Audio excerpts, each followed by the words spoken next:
up, y'all? Hey, hey, hey. It's your girl, Linz. And it's Hazel Joy. And this is the Fillennials Podcast. Woo. Welcome back, us. It's been so long I didn't catch the Fillennials with you. I kind of froze. Yeah. What do I say again? We're a little dusty, you know. We got to knock some dust off of ourselves. Just little cobwebs. Yeah. Even though we had an upload technically last week, it has actually been a week since we last recorded. Has it? Yes. What? Because that recording was from the end of January. And it is right. March 5th right now. Wait.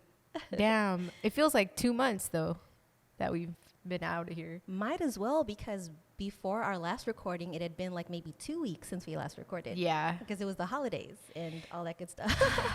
Sorry, guys. I know everybody's been wondering what's been happening, and we kind of talked about it in the last episode about that little hiatus, and then we had a longer hiatus. Yeah, I mean, for those of y'all in Southern California, we had a bunch of storms in January and February that we think it was storm. Okay. Everyone that's not from SoCal is probably going to just hate on us, and all the hate comments are going to flood after this, but I'm not down in driving the rain, and it's not something we're accustomed to, and the roads are ridiculous with the potholes, and my little Honda Civic is not going to survive in those little flooded streets. So let's just be safe. And when we get, when we get that warning on our phones that it's like flood warning and like kind of a dangerous to be driving out in the rain, then we have to kind of like heed to those discretions and make sure we veer on the side of safety. So who was out during that time, though? Because there was a lot of warnings on the phones popping off that time. Yeah, there was one day actually where my job said, stay home on Monday because we're getting too many like warnings about like flooding and stuff like this. So I was like, I guess it's really bad. I want to know who was out and how bad was it really, though? Let us know. Yeah. Because I was inside. I'm like, I'm not going outside. But aside from that, let's talk about some fun stuff. So what have you been up to during this break, Hazel? Let's see. Honestly, nothing really new. I mean, I could give you updates on what Malachi's been up to lately. Yeah, of course. We want to hear about little Malachi and how he's growing. Such a character, and I know I say that each time. So we're in the middle of transitioning him to sleep in his own room and his own bed, and we transitioned his crib to the next stage, the toddler stage. So it kind of, the railing is off one side, and it kind of has like just a little baby railing, but it's such a struggle because he still doesn't want to be left by himself because we were co-sleeping with him, and then now my husband would sleep with him in his room, but they're on the floor because he doesn't want to be left alone. So it's probably been consistently a week and a half now of doing this. So he's doing really, really well, and his appetite's been growing. So we know that's been working because I was breastfeeding. Still am currently breastfeeding him. And so it's just such a journey. It's tough, but I know moms could relate. Yeah. But I'm sure there's like little, like, I don't know, moments of like joy and just like overwhelming happiness, like seeing him like develop in new things that he's doing. And joy, but a lot of it is overwhelming, I must say, just because I kind of feel sad and lonely being in the room by myself, and it's cold, and I'm like, where's the body heat, from my baby and my husband. But it has been nice, like being able to get that rest, because usually he still wakes up every couple hours, but seeing his growth, definitely, seeing him grow and just be this amazing personality is just such a wonder. It's a joy.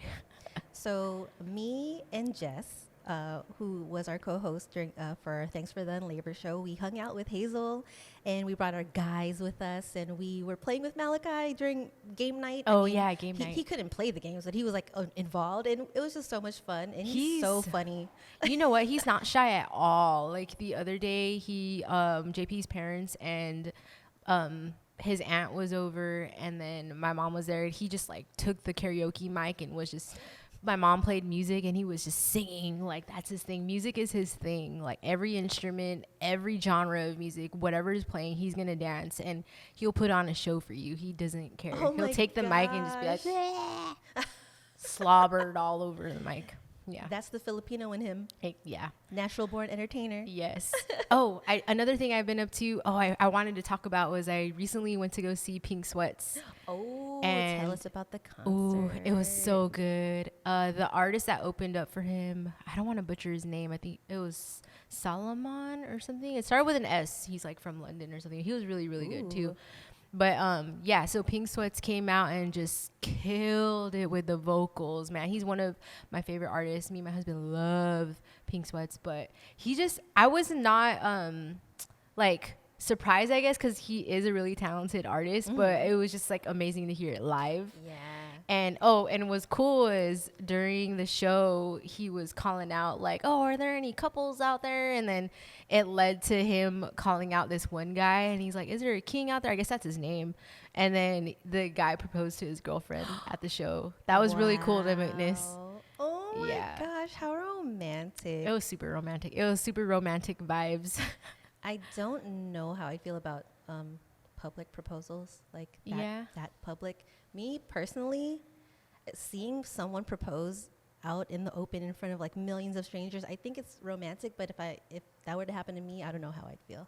It's such a grand gesture. Like, I don't know. I think for me, if it was me in that position, it would be more about like, oh, my favorite artist than like being in front of people. Like, oh, true. I don't know. It'd be like, oh man, that's so like to think of doing that in front of my with my favorite artist and have the artist in on it. Like that's, that's amazing. But as far as in a public area, I don't know. I don't know how I'd feel actually, because it was an intimate setting, so it was just like 6 of us around, and that was already like what's happening, what is going on? I was already shocked. But that kind of reminds me, I had a conversation with my younger cousin, and she and her boyfriend have been together for a few years, and she was thinking he might be proposing to her soon. Ooh. And she was like, God, anywhere but Disneyland.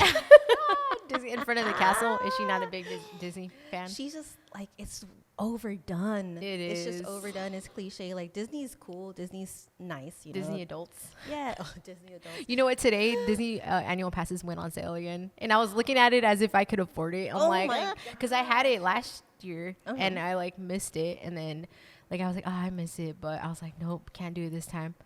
One day I'll get him back.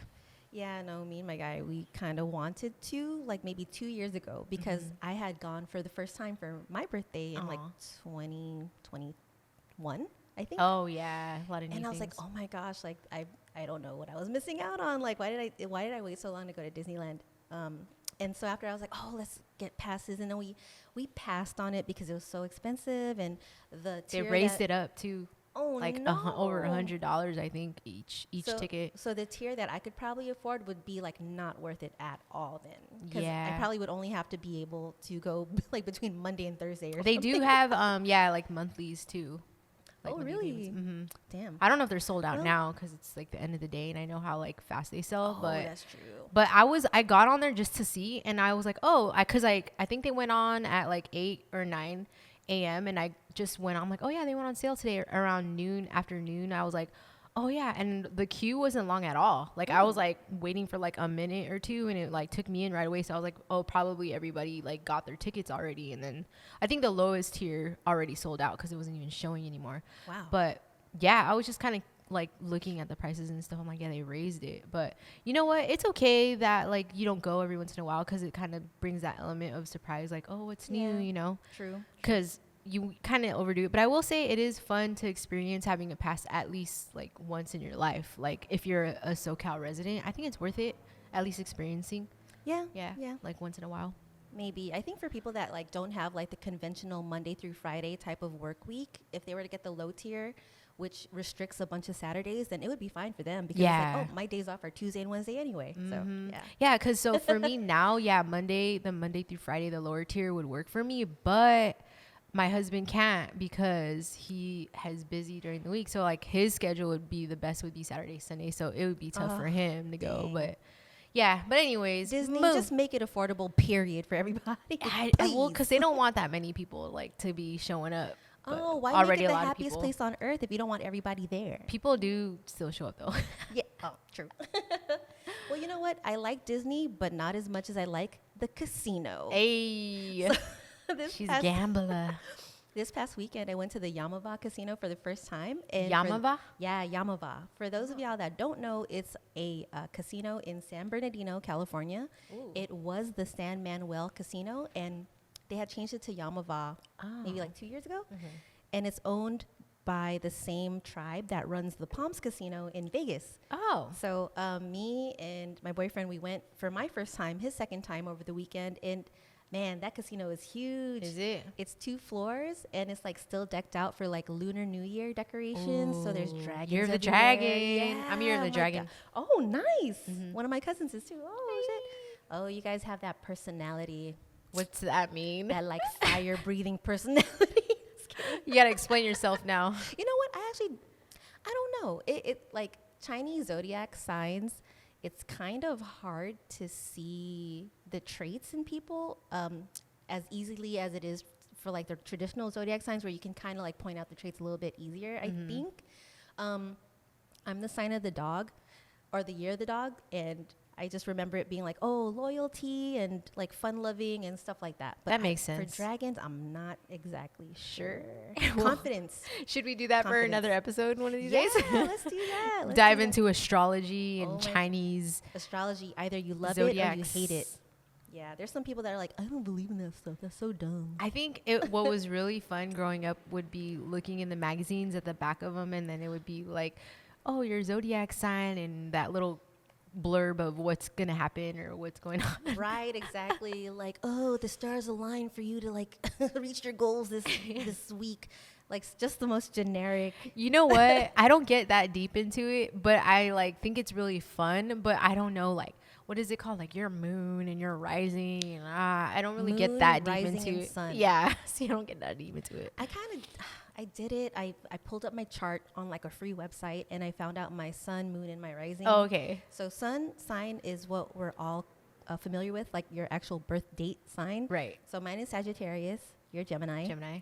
And then my moon sign, which is kind of like, it's supposed to dictate how you are emotionally. My moon sign is Scorpio. Oh. I don't like myself. And then and then the rising sign is supposed to be like how you present to other people. And my rising sign is also Sagittarius. So like a sun Sag. I wonder what mine is. Rising sign. I kind of want to pull up yours. I know, I'm curious. But what about numerology? Numerology, I'm less into that. Are you into that? Nah. Like the 1111. But I remember looking at like, okay, well, the angel numbers, I think, is what you're talking about, like 333. But then also I'm thinking of like your, I don't know, like your number, like, you know how they, I don't know, you have to add like your birthday and your like your year and you add it to this, and then like, I don't know, it's like a whole thing. So you know that singer Barbra Streisand? Yes. She changed the spelling of her name. She took out one of the A's because of numerology, like Barbra. Oh. So she wanted her name to be 6 letters, Barbra. Yeah, instead of Barbara, because of numerology. And she did this a long time ago. So I was like, maybe still in high school. I'm like, dude, this is weird. So from that point on, I was kind of like, numerology is weird. Yeah. So I don't know. But I'm willing to look into it some more. I mean, it's pretty fascinating. I don't know. It is. It's interesting. Different philosophies and stuff. I know. Yeah. So what else you been up to? Oh my gosh. You went to that casino. Went to that casino. We tried a new Taiwanese place called Thumbling in West Covina. Thumbling? Thumbling, exactly. The mascot is a dumpling with a thumbs up. Yeah, it's really cute. The food was excellent. Good value, big portions. If you guys are familiar with Din Tai Fung, and I talk about Din Tai Fung all the time. Yo, you went recently. I went recently, but Thumbling, bigger portions, better value. Oh. Just as good flavor, if not better. Nice. I'll have to check that out. I'm trying to think of other things I did while we were on break, and I can't really think of anything. Did I mention I got a cat? Yeah. We decided on a name, Miso. Aww. It was my mom's choice to name the cat Miso. Cute. And she was like, I think he's the color of miso. I'm like, no, he's not. Miso's not like orange. Miso soup? Yeah, exactly. Miso's not orange, but the name just kind of stuck. So we're calling him Mr. Miso. Aww. And then I like calling him Misoto, like mistletoe. Misoto. So cute. I'm not really big on cats, but I like hearing your cat stories. Yeah, if you met him, you'd be like, yeah, he's chill. He's a chill cat. Yeah, I've met some not so chill cats in my day. So one of these days, I'm gonna take Hazel to a cat cafe. No, and force her to no. enjoy a cup of coffee with a bunch of very cute kitties. No, see, no, I don't. I'm afraid of cats. Did I ever tell you guys a story about my experiences with cats? You didn't go into detail. Really? Okay. So when I was younger, I was traumatized by cats because I would pet them, and whenever I stopped petting them, they would scratch me. And I just like, as a kid, that's kind of traumatizing. Was it like a kitten or a cat? Cat. And I think the reason why was one of them would be my aunt's cat. I don't know if it was like a stray exactly, or just a cat that just she fed and it always came back type of cat. I think it was one of those that might like a street cat that she was just feeding. And I remember as a kid just like petting it, and then like whenever I stopped, like, and that hurt getting scratched and you're a kid. I think the cat didn't want you to stop petting him. Yeah, but that's like, that hurts. And it happened a couple times, and then I was like, all right, I'm not fucking around with this cat anymore, because like that's it, you know. And then, but see, that was just one cat occasion, and then another cat occasion, basically kind of the same experience, and it was a different cat. And I think it was more like, it wasn't a street cat, it was probably like someone's cat, and just same situation. I would like step away, and then I would get scratched, and I'm like, you know what, I'm done with cats. And then I remember being at a friend's house, and like her cats would just jump, like, okay, say we're sitting here, like I'm just sitting, and then it just like jumps on like my lap, and like I don't like that, like, and then jumps on my computer, and I'm like, who do you think you are? Like I wasn't down for that. I was like, these cats are just imagine, you know, like cats don't have a sense of like bubble. Like, yeah, you're a human and you're sitting in the spot that I usually sit at. Well, I'm gonna sit on top of you. Yeah. Your laptop is warm. All right, I'm gonna sit on it. I don't like that. I just don't like the way that they are, like, and they scare me, like, because of the trauma I had when I was a kid getting scratched, and then just like the fact that they're just, I'm gonna do whatever I want attitude. Like, they scare me, man. I'm like, if I see a cat, I'm going the other way. Oh no. So I will freak out if I go to like a cat cafe or something. I'll tolerate going like to your house and you have one cat. Okay. Like, I've had a friend who had a cat that was like two cats that were really, really chill, and they acted, she would always say they act more like dogs, and they kind of did. They roamed around, but they would leave you alone. Yeah. So I was like, that's chill with me. Yes. But I think the only thing, if you were ever to meet my cat, is that he'll meow at you because he probably thinks you have treats or something like that. He'll just meow, meow, meow, meow. And then for him, if you're petting him and he's done, he just gets up and walks away. Yeah. He doesn't swat or anything like that. I've never seen him like hiss. Only at other cats. Do you walk your cat? No, I don't. Is that like that a thing though for other people? Where they actually walk their cats? I'd seen some cats on leashes before. Yeah. And that's interesting. That's cool, but my cat, he doesn't have he's not vaccinated. He doesn't have like his so I'm kind of afraid to bring him out because I don't want him to get sick or anything. Yeah, you don't want him to get sick. Accidentally eat something off the ground and then he gets sick. Okay, I'm not even gonna lie. People walking their cats on leashes is just as weird to me as people taking their dogs in little strollers. I don't understand it. I just don't. I think so. It's so unusual for cats to be walked because cats they potty in a litter box typically. But I think the people that walk their cats on leashes have them trained to potty outside. I think that's what it is. You know what? I think cats know that I don't like them because where I live, I park in the garage where it's kind of the end, right? So it's the wall, and then there's like a little, I don't want to call it like a window, but it's kind of like a window thing, and like, you know, like a cats can kind of a little cutout, right? Because it's like right in the corner, and cats climb on my car all the time because they chill on the cars because it's warm in the garage. And I've seen them chilling on other cars, and mostly it's all like the ones in the corners. And I'm like, they just know I don't like them. And then now they just started like shitting on the side, and I'm like, no, you know what? This is not cool. Cats just get on my last nerve. One of these days, slowly but surely, I'm going to turn Hazel into a cat tolerator, not a cat lover. Okay, cat tolerator. I was going to say, I'll never own a cat because family members are allergic to cats, so I will not. Oh, no. Yeah. My homegirl, Kirsten. Shout out to Kirsten. Hey, Kirsten. One time we went to Chicago, and we rented an Airbnb. And the lady who rented the room to us, I don't know if I knew she had a cat or not, but she did. And Kirsten was allergic. Oh, And I didn't know. I no. felt so bad. She was like sneezing and her eyes were all itchy. Damn. And like, I don't know if she told me during or after the fact that she was allergic to cats. And I was like, oh my God, I wish she would have told me. Maybe we could have asked the lady to find a way to keep her cat like completely separated from our room or something like that. But yeah, the cat just had free reign. Sometimes they go in our room in and out or whatever. But yeah, sorry, Kirsten. Damn, that's annoying. I will not forget now. One thing I'm trying to get better at is remembering people's allergies, especially food allergies. Oh, yeah, that's bad. Luckily, me and my boyfriend don't have any food allergies. Yeah, I don't have any either. But yeah, so I guess that's the end of our cat conversation. Yeah, let's I'm going to move try on. to figure out more ways to like get Hazel more open to like being around cats. I don't know. So I'm going to start Trauma. sending her some cat videos on Instagram. I remember I have another cat story that scared me. Should I save it for another day? No, say it, tell it. Okay, really quick so we can move on to what we really want to talk about today. Okay, so I remember there would be a lot of cats. Well, one of my best friends, I don't know, I think there are also street cats that she probably like feeds or her family feeds or like, I don't know. But I remember a lot of the times I would be in the front of her house, like we would wait in the car because like, oh, you know, when you go out and you're waiting to pick somebody up, blah, blah, blah. And I'd be chilling in the car and all of a sudden this cat just jumped on the car window, like on the side. Like, how do they do that? They're just like, you know? Oh, shoot. And I would like scream and I'm like, dude, these cats are next level. Like, this is not cool. It would scare me. It'd scare the shit out because I'm already afraid of cats and that happening. It's just like, freaks me out even more. But jumpy. that was another cat story I remembered. No. Cats are they're just fast.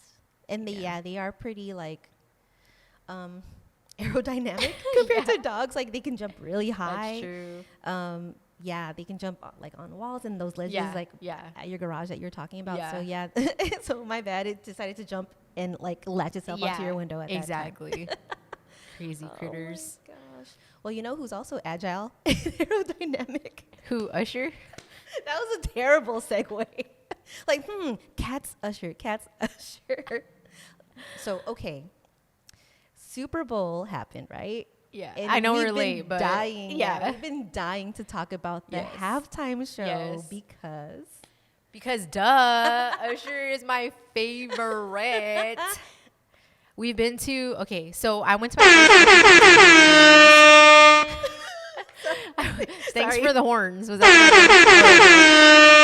so my first Usher concert was with Linz, my husband, my then boyfriend, and my sister, and it was at Staples Center, and I was so happy and excited, but I was bummed because we were all the way in nosebleeds and nobody was jamming out the way I wanted to because I was just like wanting to be up and up and everybody was just sitting down and I was like, I need to be down there with the fan, like the hardcore fans. Right. The people that like were letting all the way loose. Yeah. So did I don't remember if I told the concert story yet on the podcast when I did go see him again in Vegas. Finally saw one of his shows. I think briefly. Oh, okay. Well, I saw him. I was like 7 months pregnant, and I remember the year before I didn't get to see him in Vegas because I just took too long to buy tickets and everything sold out. And I was like, oh, he like has another show again, and so I was like, I'm gonna get tickets, and I don't care if I'm pregnant this time.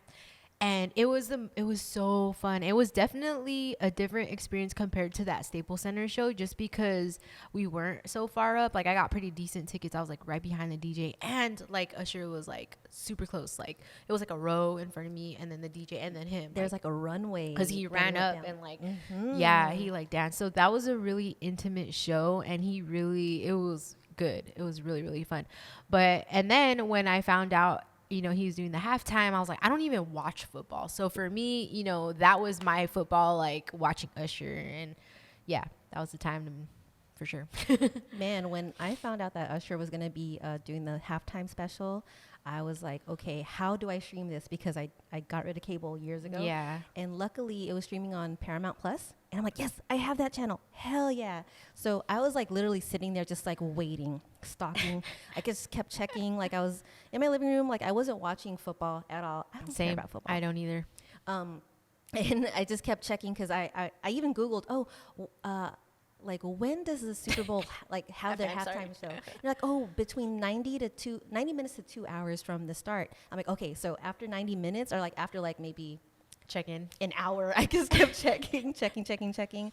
And man, when it started, I was like ready. I was just like so hyped. Like turning my TV all the way up.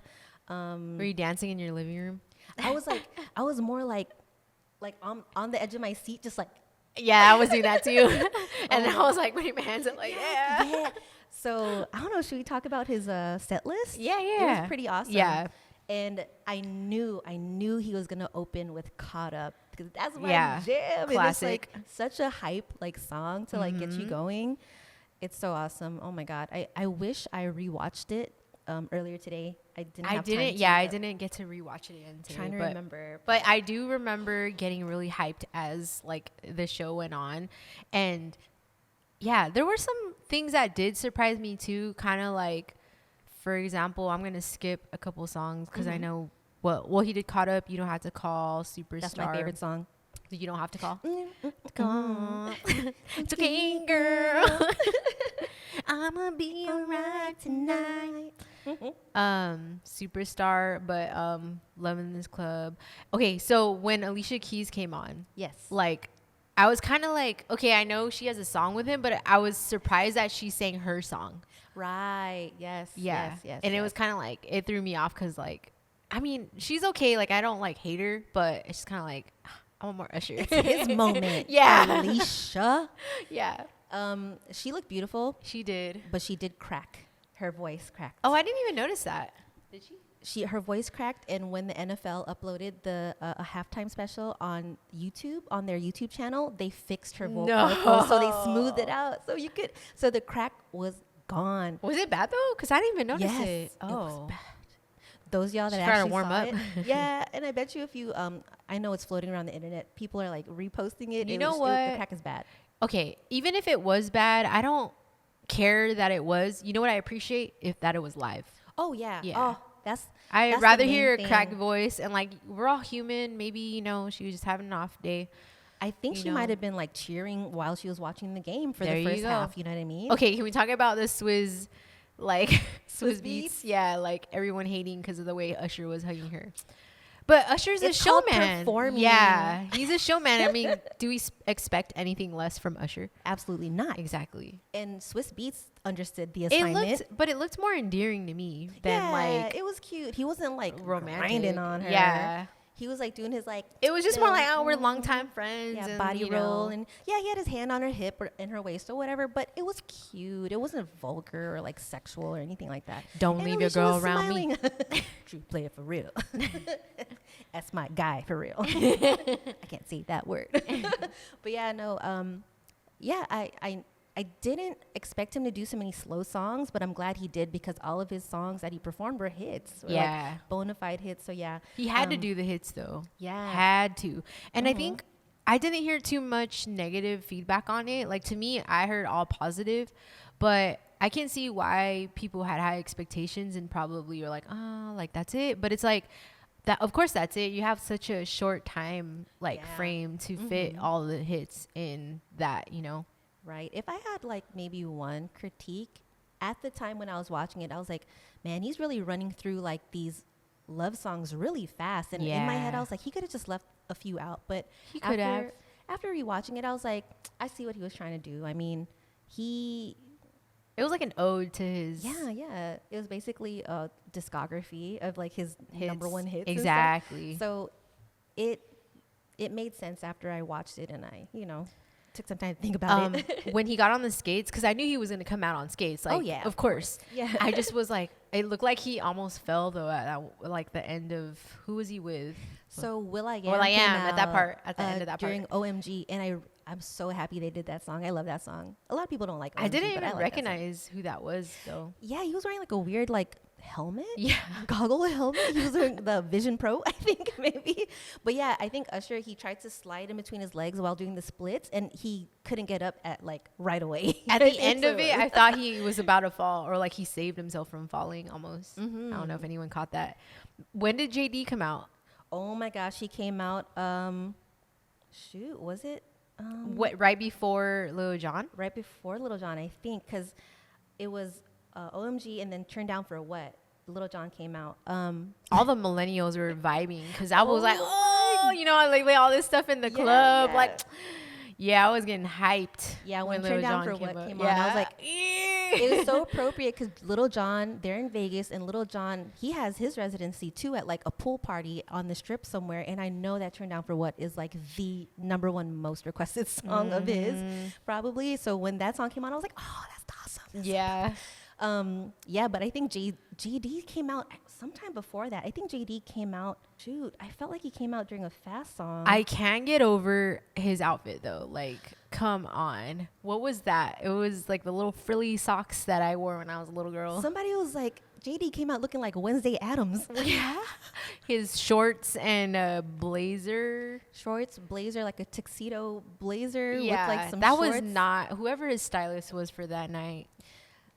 So he afterwards on social media he was like, hey Pharrell, man, everybody's hating on my outfit, they don't know style or something like that, because it was Louis Vuitton, everything that he wore, even the socks. He even showed his socks like close up and it said Louis Vuitton. And of course Pharrell is like the artistic director for the brand now, but I'm like, dude, it doesn't matter how expensive your clothes are, if they don't look good on you, they just don't look good on you. And to me, I'm like, JD is like, sorry to be using these terms, but he's a boomer. Like he's a boomer. No, not a boomer. Actually, Gen X. X. He's Gen X, and we know how Gen X loves to sag their pants. And Was he sagging? Yes, like the crotch of his shorts was like down to his knees. His shorts were like down to his shin, and I'm like, you're not supposed to wear those shorts. Like knowing how Pharrell dresses, he likes to make and wear clothes that are tailored. So you're not supposed to sag or wear those clothes baggy. So if he was to wear something if he wore something that was more fitted and at the appropriate height or whatever, I think he would have looked less. I don't know. The outfit was not flattering at all. Yeah, it was the socks. It really was the socks and the shoes too. He was wearing like loafers. JD, we love you, man. You're a genius. You made so many hits with so many great artists, including Usher, but that outfit was not it. It was not it. It was Hard not pass it. on that. But you know what was it?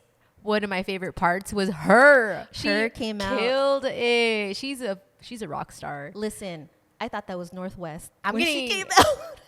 No. I'm kidding. I knew exactly who it was when she came out, but somebody tweeted after. They're like, oh man, I thought her was Northwest. No. Because she got the glasses and the hair buns and like the outfit. I was like, yeah, that's something North would actually Is like it? rock. Yeah. Aw, don't do her like that. But like her, yeah, she definitely. I was surprised. Killed it. I was surprised she came out. Because I did want her to sing a little bit more. Yeah, she didn't sing at all. Well, Yeah. she kind of did like a chant at the end, But kind you of got like it. to like hype up the next song or whatever, but she didn't sing. Yeah. It makes sense that she came out with Usher because they do have a song together called Ruin. Yeah. But I guess, Ruin isn't a Super Bowl halftime show, so what else can her do very well is play guitar. So she did that solo and she did her thing. Killed it. She did. That was awesome. And so after her, we had JD come out, and then, Little John. And then, of course, I think Usher's biggest hit, was what he closed with. Yeah, for sure. And Ludacris came out in Ludacris fashion. He had that big fro. He had like glasses, like him. And Usher's They looked like his outfit with the blue. Yep. They looked like superheroes. They did. Or I remember someone said Usher looked like, was it Sub-Zero from Mortal Kombat? Look like Sub-Zero. I saw another meme that was like they look like the team from Globo Gym in that movie Dodgeball with Ben Stiller. Oh. That was accurate. I thought that was accurate because they all look kind of crazy. But no, that was dope. And all the dancers came out on stage and everybody was just like pumped. Very Vegas themed. Yeah, it was so dope. Oh, I love the live band. Oh yeah. Oh, the like the marching ATL, band, the HBCU marching band. Yeah, it was awesome. His band was awesome. The dancers were awesome. I love how he incorporated like a lot of Vegas type of acts. Like they were like Vegas acrobats and people like jumping and being right. And stilts. Yep. Being thrown. Showgirls were out there with their feathers. I thought it was like great that made that sense. he paid homage to his basically second home for a while. Second home. Yeah, cause you got a key to the residency. city. Oh, boom. Right? There you go. I think so. Yeah. Dude, but speaking of like homage, there were some Easter eggs during his performance that I didn't even realize until I saw people posting about it afterwards. So he paid homage to a few different artists, including Michael Jackson. Apparently, he was wearing one white glove, I think, in the beginning. Oh, I think I remember seeing that. Yeah, in his white outfit, which was awesome. And then they played a Jackson 5 song while he was on his roller skates. They actually played a little bit of... Oh, I didn't even realize that. Can you feel it? Oh. Can you feel it? And then also, one thing that was pointed out that was kind of sad, one of the drum kits, there was a golden drum kit on the stage, and it was empty. There was no drummer. And that was because he wanted to pay tribute to his longtime drummer, Aaron Spears, who actually died in October of 2023. Aww. He was only 47 years old. Damn, R.I.P. Like, cheering him on. So, yeah. Totally random, I just remembered. I did listen to the interview he had with, who's that guy that Cat Williams was on? Club Shay Shay, Shannon Sharp. Yeah, Shannon Sharp. He was on there, too, before the Super Bowl. I was like, oh, like, he talked about a lot, like, you know, just wanting to do the Super Bowl and just how, like, it's kind of almost every artist's dream to do, like, because that's huge exposure. It's practically the biggest stage in the world. And speaking of which, that Super Bowl had the most views of any televised anything, not just any Super Bowl, but any televised event. It got, I have the stat, it got 123.4 million watchers throughout the Super Bowl. When you take like people watching through TV and through various apps, the total was over 123 million. You know what's wild to me too is that the artists don't even get paid to do these performances. They just do it for the exposure. Right. And that's wild. The exposure paid off because Usher's music streams jumped 46% after that day. Shit. So it paid off. It paid for itself. I remember after Rihanna's, like, when she busted out in the beginning with her Fenty, like her little makeup thing before performance, like her Fenty like sales went up like 400% or something. Damn. Like that. Don't quote me on the number, but it was a lot. Like it jumped. But. It definitely helps. I mean, yeah, you're not getting paid directly for performing, but everything that comes after is like totally like worth the effort. Doesn't really make sense to me though. Like you are a big old artist. Like why would you not get paid? Like I get the exposure, but I don't know. Not even a little bit. I don't know. You would. All the effort you put into preparing for that show, and then you don't. Like I don't know. True, but you got to keep in mind, like the people that they've had on Super Bowl, they're already rich. They already have like the capital to like pay for a band, pay for dancers, pay for a stage crew, and all that stuff. Rehearsals, choreographers. They already have that built in, especially because he, has been doing his residency for so long. That's true. He already has his dancers and the choreo and all that stuff. And he dropped his album right before the halftime, or right at the same time. Yeah, I think he dropped it the week of tour. Oh, his tour is coming up. Yeah, he's going to be touring this coming fall. I didn't get any tickets. Me neither. Was really thinking about it, but I know. I already saw him twice. That's why I'm like, I don't know, but... Yeah, I could have seen him in Vegas in 2021, but I did sell my tickets because COVID spiked again, and I was like, I'm not going to risk it. And so I had to sell my tickets. So that was the one opportunity. But, I mean, he's not going to stop anytime soon. He's only 45, y'all. And he's been doing this for 30 years. Only. And he's not going to stop anytime soon. So if I don't get to see him this year, I'll see him next time. For sure. So I kind of want to egg, say... what did you call it? Easter egg? Easter egg. Was there more? Or Freak Leak? Yeah. Okay. Was that what you're going to talk about right now? Yes. So Cypher Sounds, he's a DJ. I saw him post an interview that he did on a podcast. He was telling this podcaster that during the Super Bowl show, during the song Ludacris's verse, they played the Freak Leak beat. And the reason why is because was supposed to be on the Freak Leak beat, but Petey Pablo recorded his song Freak Leak on that beat, and it blew up locally. And so Usher and Little John were like, okay, we can't use this beat no more. Yeah. So what can we do? So Little John went back in the studio. He used the same sounds, and he made the beat that we know today. So Very, very interesting. As popular as that song is, it isn't one of my favorite songs though. Freak a Leak? No, yeah. Yeah, it's not one of your favorite songs? I think to me, it just got too much play. It was one of those songs that just got overplayed, and I'm just kind of like, I can do without it. That's the Little John effect. It's like you hear it every time you're at the club because Little John makes club music. Like, turn down for what? I think it was just like it got to the like too mainstream for me. I don't know. Got it. I hear you. Like, if you're not that big of an Usher fan, but then like that's one of the songs you like that to me is like one of those songs. Yeah, it's like, oh, that's a song I know. Yeah, exactly. Yeah.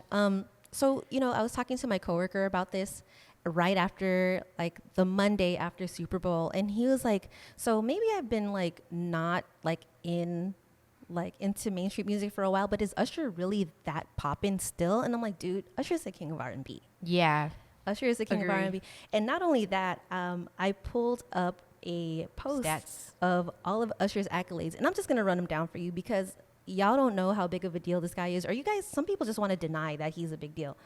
And don't come at us with the whole Chris Brown versus Usher. That's not even a debate. Yo, when Versus was a thing, and they were like, oh, Chris Brown versus Usher, and Chris Brown will kill it. And I'm like, y'all little kids don't know nothing about no good ass music. Do you remember when Chris Brown came out as a surprise guest though for Usher at that concert? Then everybody's like, "Oh my God, your sister was like bugging out." She's a big Chris Brown fan. That's why.